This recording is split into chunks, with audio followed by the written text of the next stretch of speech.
Dalam dunia internasional dikenal dua kelompok besar mengenai aborsi, yaitu pro-life dan pro-choice. Pro-life adalah pandangan yang menentang adanya tindakan aborsi. Mereka berpandangan bahwa janin mempunyai hak untuk hidup yang tidak boleh dirampas oleh siapapun, termasuk oleh ibu yang mengandungnya.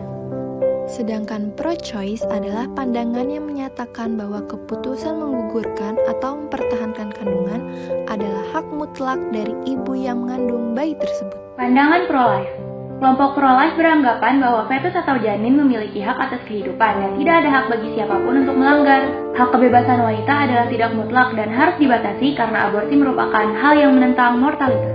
Pandangan pro-choice. Tidak semua kehamilan diinginkan dan tidak semua orang sanggup untuk membesarkan seorang anak. Hak wanita akan kebebasan bersifat mutlak dan tidak dapat dihalangi.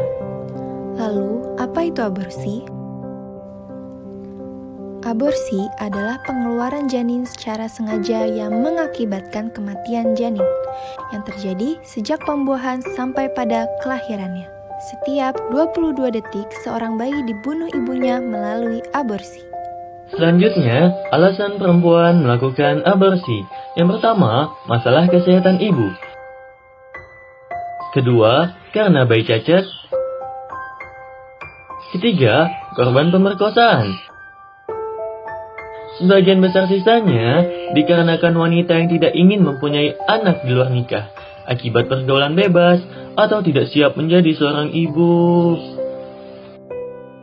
Tindakan aborsi, menurut kacamata kesehatan, aborsi yang diperbolehkan adalah abortus berdasarkan indikasi medis, yaitu dilakukan dalam keadaan darurat sebagai upaya untuk menyelamatkan jiwa ibu hamil. Aborsi yang dilakukan tanpa indikasi medis dikategorikan sebagai abortus kriminal dan dapat terancam hukuman penjara.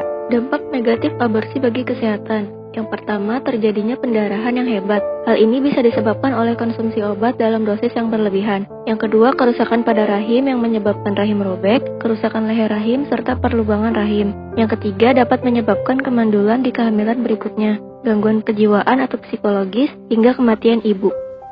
Mengapa aborsi terus terjadi? Aborsi atau kehamilan tidak diinginkan biasanya dipicu oleh kurangnya pendidikan seks pranikah yang terlalu bebas, terlupakannya fungsi kontrasepsi, hingga yang paling parah yakni pemerkosaan. Maka dari itu, penting sekali untuk penanaman edukasi seksual sejak dini. Agar tidak dapat membawa dampak bahaya nantinya, atau memunculkan kurangnya penjagaan terhadap organ vital diri sendiri, atau membuat pelaku kriminal pemerkosaan mudah untuk mengiming-imingi perempuan dengan suatu hal. Perdebatan mengenai pro-life dan pro-choice ini tidak akan pernah ada ujungnya, karena setiap orang pasti memiliki pandangannya masing-masing.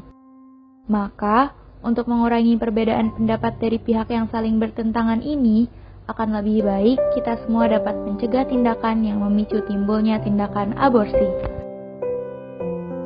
Sekian video dari kelompok kami. Terima kasih sudah menonton. Jangan lupa like, comment, and share video ini. Dan jangan lupa subscribe di channel Mendadak Daring. Terima kasih.